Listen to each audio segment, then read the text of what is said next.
Bonjour à toutes et à tous. Merci beaucoup de votre présence, aujourd'hui. Je travaille à l'Institut du droit équin, je suis juriste et notre association, comme son nom l'indique, a pour objet l'étude et la diffusion du droit équin. Et donc c'est dans ce cadre qu'aujourd'hui, je vais tenter de vous apporter, quelques informations sur le cadre juridique applicable aux activités d'enseignement de l'équitation. Attention, vous allez le voir, on parle d'enseignement de l'équitation contre rémunération, puisque ça fait une différence au niveau juridique avec l'enseignement bénévole.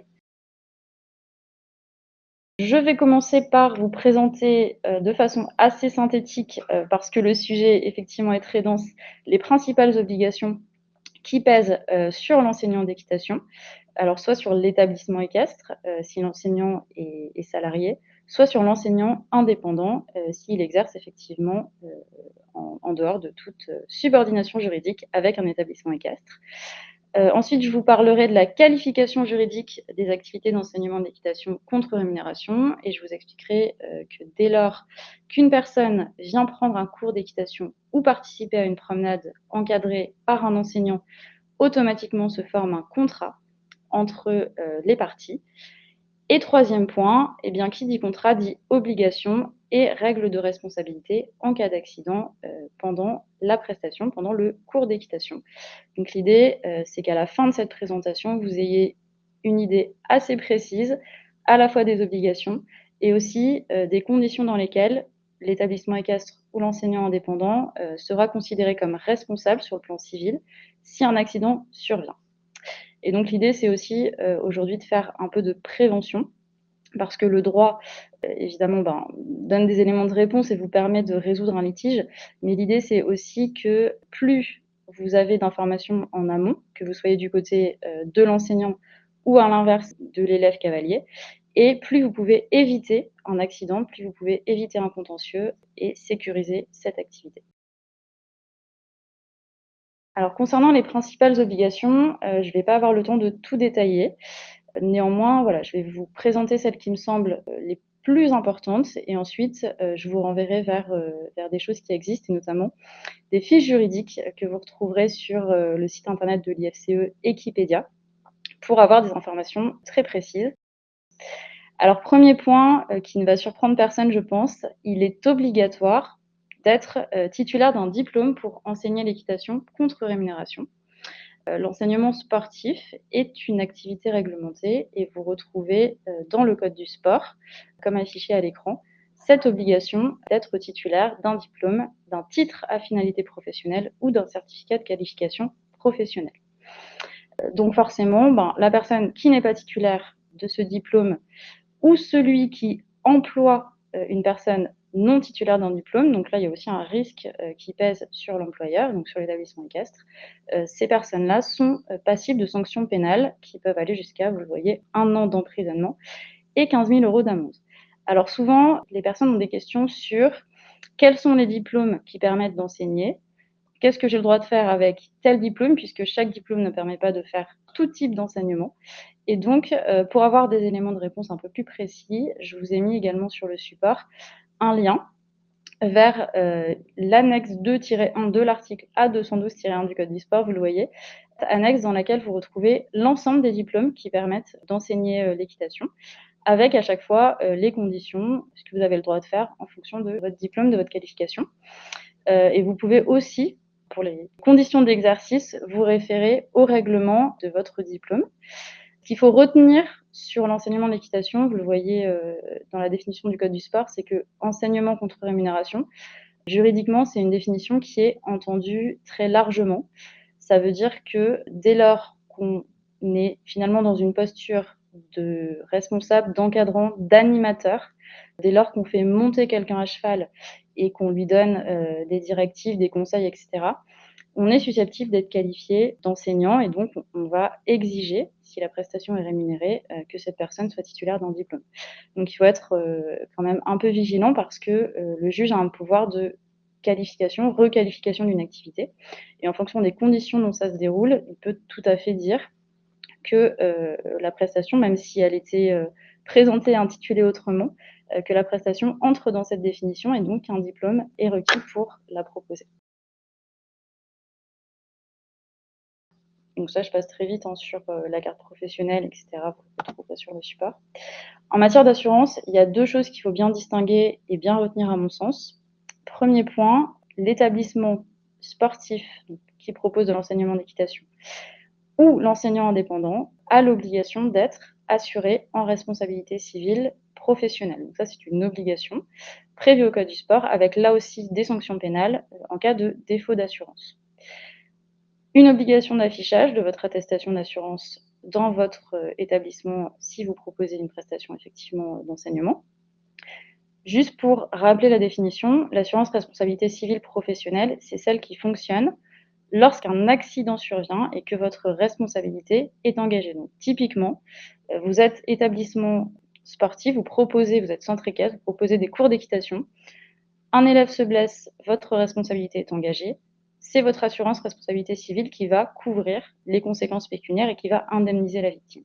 Donc si vous n'avez pas d'assurance, si vous êtes mal assuré, les conséquences peuvent être évidemment très graves pour tout le monde, à la fois le responsable mais également l'assuré.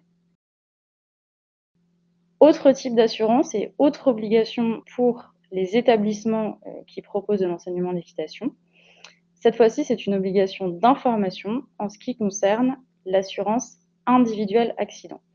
Donc l'assurance individuelle accident, c'est l'assurance du cavalier cette fois-ci, qui va lui permettre de percevoir une indemnisation si jamais il se blesse pendant sa pratique de l'équitation, mais sans qu'il y ait de responsable identifié, pas de responsable à l'origine de son accident. Donc ce type d'assurance-là, il n'est pas obligatoire pour le cavalier, mais il est, à mon sens, vraiment hyper important parce qu'en fait, le cavalier, il peut tout à fait prendre un cours d'équitation, faire une chute, se blesser sans qu'il n'y ait de responsabilité, sans qu'il y ait de faute du centre équestre et s'il n'a pas ce type d'assurance, eh bien, il n'aura pas d'indemnisation, possible. En ce qui concerne l'assurance individuelle accident, l'établissement équestre, son obligation, c'est d'informer le pratiquant cavalier de l'intérêt pour lui de souscrire ce type d'assurance. Et vous le voyez, c'est une obligation d'information qui va quand même assez loin, puisque typiquement, quand un cavalier arrive dans un établissement équestre, il doit être informé de choses très précises. Donc de l'intérêt évidemment pour lui de souscrire ce type d'assurance, du fait que dans la licence fédérale, il dispose, s'il l'accepte, d'une assurance de ce type-là. Il doit aussi pouvoir avoir une information sur le prix de l'assurance qui est compris dans le prix total de la licence, des garanties qui sont attachées à sa licence d'équitation, mais également avoir finalement l'information qui consiste à dire vous avez une assurance individuelle accident dans le cadre de votre licence, mais vous pouvez avoir intérêt à souscrire une assurance complémentaire qui viendra vous apporter des garanties supplémentaires. Donc ça reste quelque chose de quand même assez conséquent en termes d'obligation d'information. C'est une obligation qui n'est pas toujours connue des centres équestres. Et en plus, c'est une charge de la preuve qui pèse sur le centre équestre. Ça veut dire qu'en cas d'accident, il appartient au centre équestre de démontrer qu'il a délivré cette information au moment où le cavalier est arrivé dans sa structure. Donc, il n'y a pas vraiment d'obligation, mais la meilleure façon de se protéger quand on est établissement équestre, c'est de mettre en place finalement un système d'attestation écrite qui va être signé par chaque cavalier, idéalement chaque année, attestation dans laquelle le cavalier pourra obtenir l'ensemble des informations demandées. Et donc, si le centre équestre ne délivre pas cette information ou n'est pas en mesure de prouver qu'il l'a fait, il peut potentiellement être condamné à indemniser le cavalier qui aurait été victime d'un accident, même s'il n'a pas commis de faute particulière à l'origine de l'accident, simplement parce que finalement, il a fait perdre une chance au cavalier de s'assurer et d'avoir du coup une meilleure protection. Sur les autres obligations, donc là je passe très vite. Encore une fois, vous aurez accès au support et vous pourrez également rechercher d'autres informations complémentaires.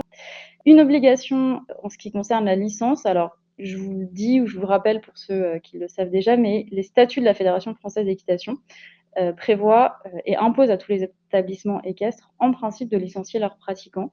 Donc je pense que voilà, c'est globalement respecté. La plupart des cavaliers sont titulaires d'une licence d'équitation. Les établissements équestres, en tant qu'établissements recevant du public, doivent également respecter un certain nombre de normes, notamment en ce qui concerne la prévention des incendies, la sécurité au sein de l'établissement, ainsi que des règles d'accessibilité. Obligation de déclaration des équipements sportifs, obligation sanitaire, je ne vais pas y revenir, je pense qu'il y a eu beaucoup de choses faites sur ce sujet-là, et également un certain nombre de règles que vous pouvez retrouver dans le code du sport, dans le code rural, en ce qui concerne les chevaux qui sont mis à disposition des cavaliers, le matériel, les infrastructures, toutes les aires de détention et les aires de travail des chevaux qui peuvent être utiles. Vous retrouvez notamment dans le code du sport l'obligation du port du casque pour les mineurs, à l'exception des activités de voltige ou de travail à pied. Donc ça, ce sont des règles qui ont le mérite d'exister, qui sont assez générales.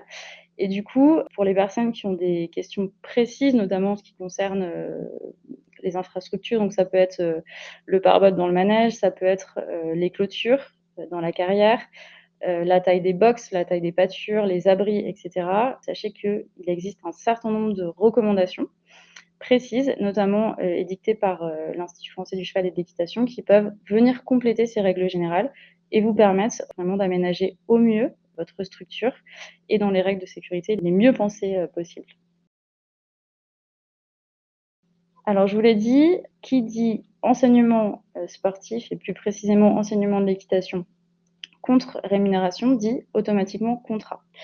Alors, pas de contrat écrit, puisque peut-être que ça existe, mais moi je n'ai jamais vu de contrat d'enseignement écrit entre le centre équestre et son cavalier, mais néanmoins un contrat verbal qui juridiquement s'analyse comme ce qu'on appelle un contrat d'entreprise.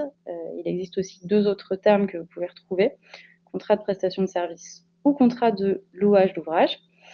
Et qui dit contrat dit forcément obligation. En ce qui concerne l'obligation du cavalier, eh bien, la principale obligation, c'est de payer le prix convenu pour la prestation. À l'inverse, et c'est ça qui va vraiment nous intéresser par la suite, le centre équestre ou l'enseignant indépendant va avoir une obligation de sécurité à l'égard de son cavalier. Et il va devoir mettre en œuvre tous les moyens possibles pour éviter un accident et pour assurer finalement un cours d'équitation en toute sécurité. Alors, je vous avais mis un tout petit point focus pour vous dire que parfois, il faut être vigilant parce qu'il peut y avoir une confusion entre une activité d'enseignement de l'équitation et une activité de location d'équidés. Ça, c'est une question qui se pose souvent, notamment pour les promenades en main avec les Shetland dans les centres équestres. Sachez qu'en fonction de l'activité, il faut que les choses soient bien cadrées, et en fonction de l'activité, les obligations de l'établissement équestre sont différentes. En matière de location d'équidés, c'est-à-dire finalement une pratique de l'équitation en autonomie, en dehors de tout encadrement, le centre équestre n'a pas d'obligation de sécurité à l'égard du cavalier. À l'inverse, je viens de vous le dire, si on est sur de l'enseignement en tant que tel, on est sur une obligation de sécurité. Le juge ayant la possibilité de requalifier une activité qui serait présentée comme une activité de location en disant non, en fait, les conditions de la pratique correspondent à une activité d'enseignement, il faut être vraiment extrêmement vigilant. Donc, en ce qui concerne évidemment la condition de diplôme dont on a parlé tout à l'heure, mais également les assurances et la potentielle responsabilité qui peut en découler. Donc, juste un petit conseil pratique, si vous proposez des activités de location d'équidés, l'idée c'est de faire des contrats écrits pour vous protéger au maximum, pour bien cadrer les choses et à condition évidemment que derrière la séance d'équitation ne soit pas encadrée par un moniteur.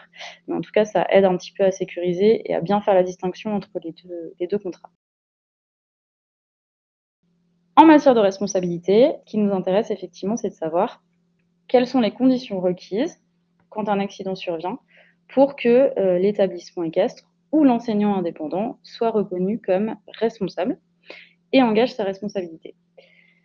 Il existe 3 conditions. Nous nous situons, comme vous en doutez, en matière de responsabilité civile contractuelle, puisque le dommage survient, je vous l'ai dit, dans le cadre de l'exécution du contrat d'enseignement. Et les 3 conditions qui sont des conditions cumulatives sont les suivantes. La première, un dommage. Alors sur le dommage, en général, il n'y a pas vraiment de sujet, puisque le dommage, c'est un dommage corporel, puisque vous avez un cavalier qui a chuté, qui s'est blessé, voire, dans les cas les plus dramatiques, qui est décédé. Donc là, il n'y a pas de discussion sur le dommage, puisque si on n'a pas de dommage, en général, on n'a pas d'action en responsabilité. Deuxième élément, c'est la notion de faute. Le cavalier qui a été victime d'un accident, s'il souhaite engager la responsabilité de son centre équestre ou de son enseignant indépendant, va devoir démontrer que ce dernier a commis une faute à l'origine de son accident. Et cette faute, c'est le fait finalement d'avoir mal exécuté ou de ne pas avoir exécuté l'obligation de sécurité qui était prévue au contrat. Donc la question à se poser à ce stade, c'est est-ce que l'enseignant a mis en œuvre tous les moyens possibles pour éviter l'accident, ou est-ce qu'il aurait pu prendre, ou est-ce qu'il aurait dû prendre des précautions supplémentaires pour éviter qu'un accident survienne. On est sur une obligation de moyens, on n'est pas sur une obligation de résultat. Ça veut dire que le simple fait de ne pas atteindre le résultat ne va pas engager automatiquement la responsabilité du centre équestre. En revanche, effectivement, le juge il va raisonner au cas par cas, en fonction des circonstances dans lesquelles l'accident est survenu, pour savoir si finalement l'enseignant il a fait tout son possible pour éviter l'accident, ou s'il aurait pu faire différemment, s'il aurait pu faire mieux, s'il aurait pu finalement éviter cet accident ou pas. C'est ça qui va faire qu'on va pouvoir qualifier une faute ou non du centre équestre. En ce qui concerne les modes de preuve, sachez qu'en droit civil, la règle c'est la preuve par tout moyen. Ça veut dire que vous soyez du côté du centre équestre ou du cavalier, vous avez la possibilité de tenter de prouver vos dires par tous les moyens possibles. Donc des éléments écrits si vous avez, des échanges de messages, de mails par exemple, des témoignages aussi, c'est dans ce genre de contentieux très souvent produit d'un côté comme de l'autre.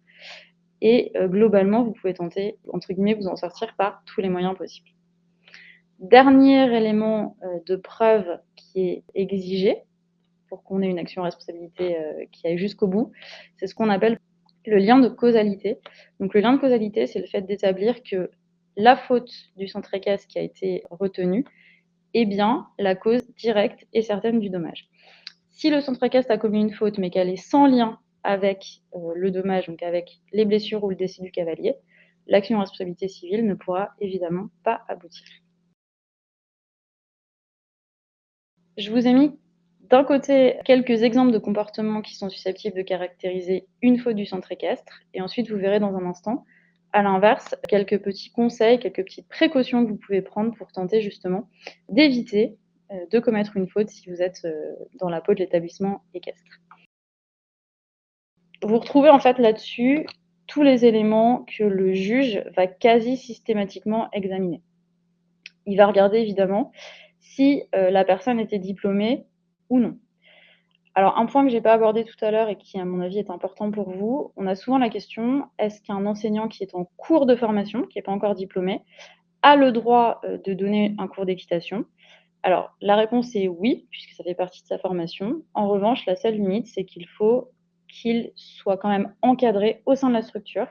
Donc son responsable, son tuteur, qui est lui diplômé, n'a pas forcément besoin d'être à côté de lui dans le manège ou dans la carrière.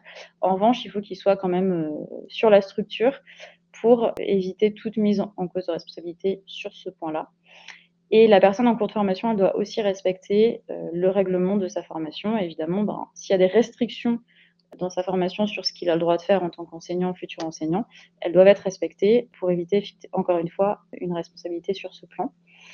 Le port du casque, donc même si je vous l'ai dit tout à l'heure, d'un point de vue strictement juridique, il n'est imposé que pour les mineurs hors activité de voltige, hors activité à pied. Il est évident que même pour des majeurs, le fait pour le centre équestre de ne pas imposer le port du casque pendant la leçon d'équitation sera à tous les coups considéré comme fautif, et en tout cas comme une imprudence fautive qui sera de nature à engager sa responsabilité si jamais il y a un accident par la suite. Le juge va regarder le niveau des cavaliers et surtout le niveau de difficulté des exercices demandés. Est-ce que finalement l'exercice qui a été demandé n'était pas trop difficile par rapport au niveau du cavalier?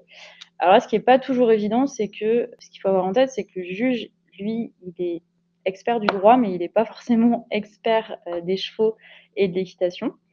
Donc du coup, pour essayer d'évaluer cette adéquation finalement entre le niveau du cavalier, niveau de l'exercice, il va essayer de se baser sur les éléments objectifs qu'on peut lui proposer, comme notamment le référentiel des galops de la FFE, si jamais le cavalier était titulaire d'un niveau de galop 1, 2, 3, 4, etc.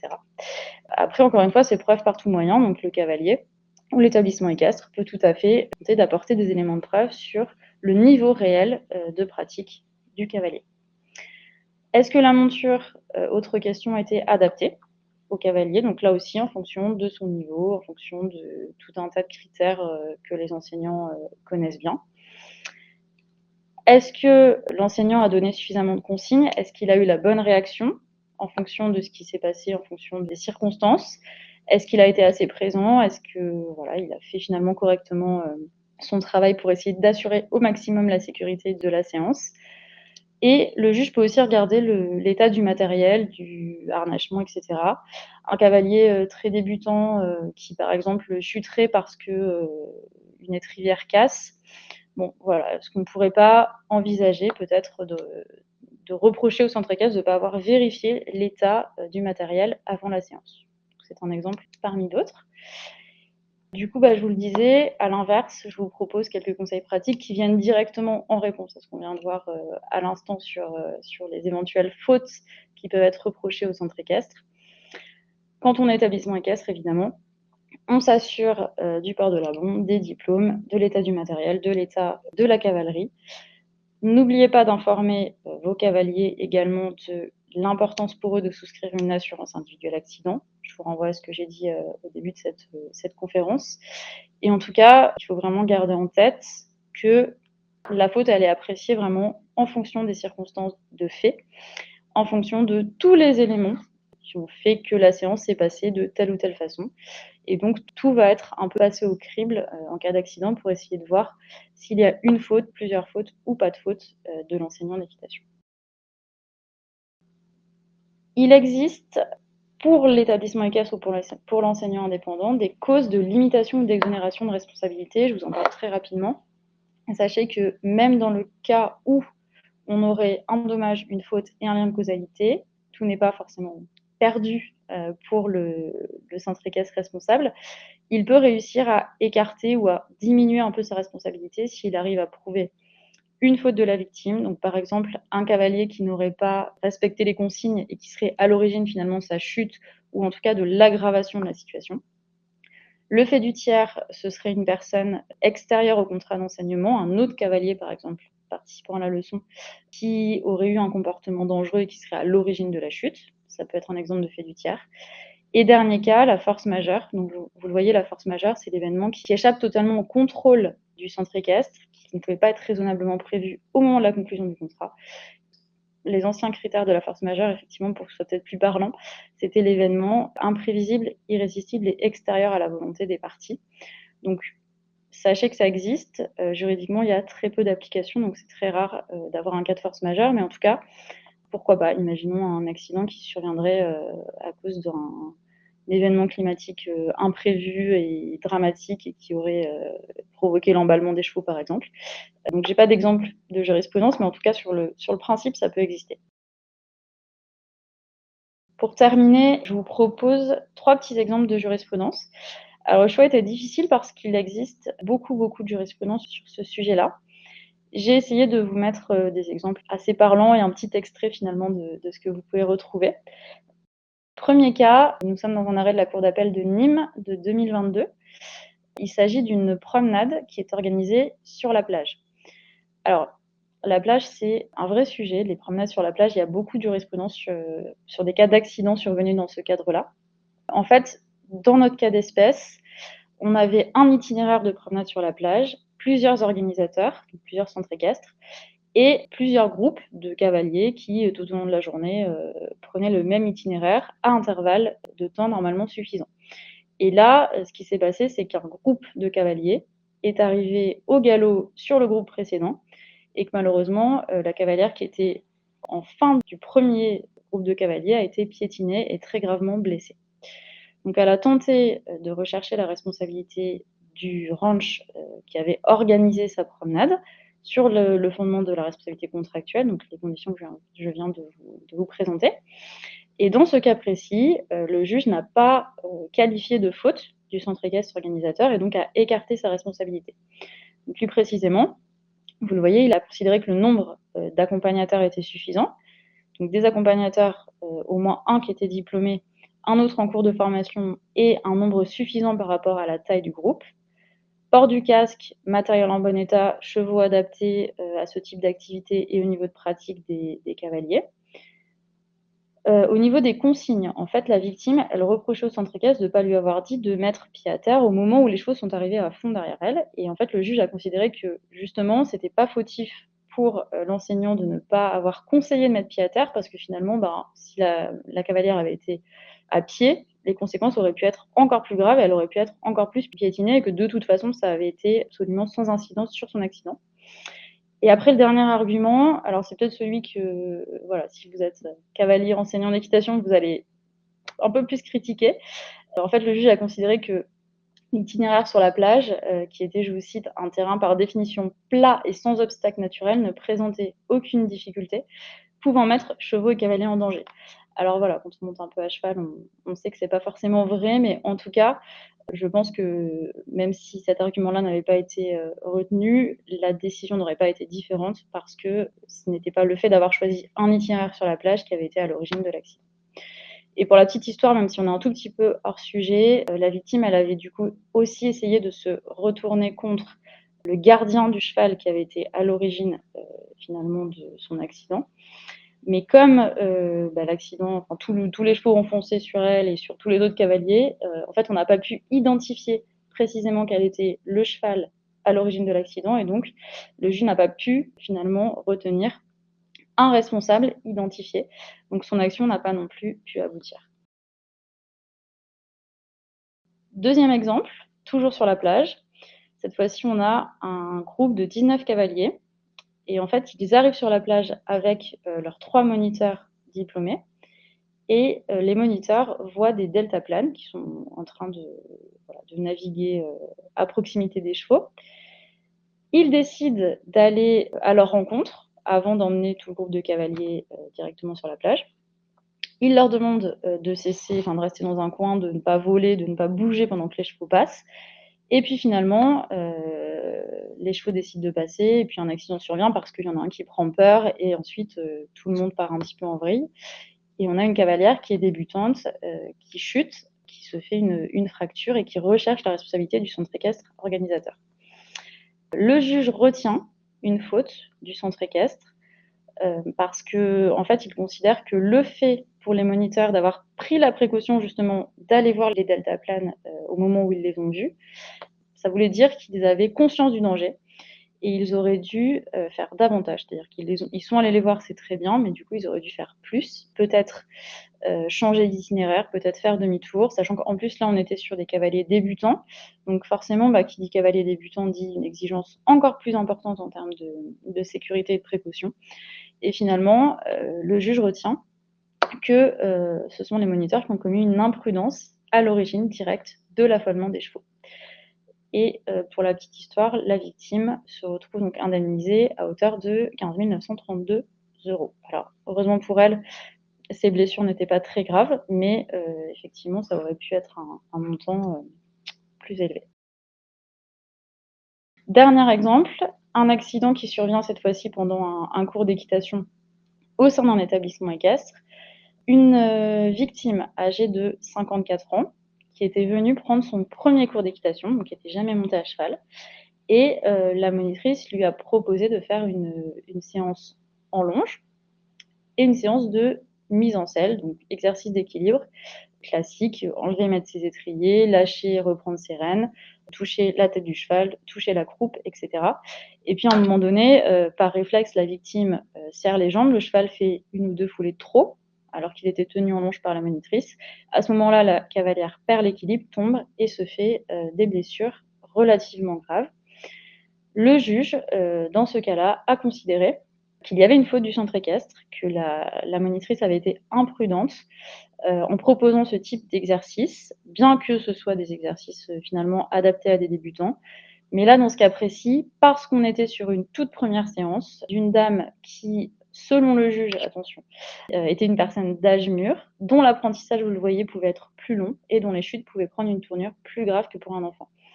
Donc en fait, cet exemple-là, c'est aussi pour vous montrer que, comme je vous le disais tout à l'heure, chaque cas est différent et à chaque fois, le juge, il va vraiment examiner de façon très précise les circonstances de l'accident et ensuite, la décision, elle va aussi dépendre des éléments de preuve que vont pouvoir apporter à la fois l'établissement équestre et à la fois, le cavalier qui a été victime.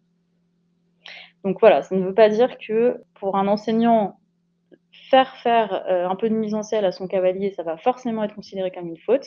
Simplement, c'est un ensemble de circonstances qui font que, à un moment donné, effectivement, on peut considérer que le centre équestre a eu un comportement imprudent, en tout cas qu'il aurait pu faire différemment et qu'il aurait pu, être encore plus prudent pour éviter l'accident.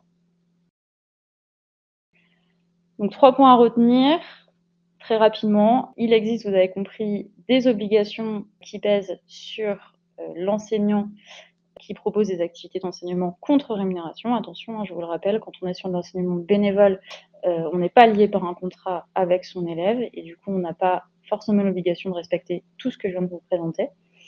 Ce contrat est un contrat d'entreprise et la responsabilité du centre équestre ou de l'enseignant indépendant sera engagée à condition que la victime prouve un dommage, une faute et un lien de causalité. Alors, je vous remercie beaucoup de votre attention.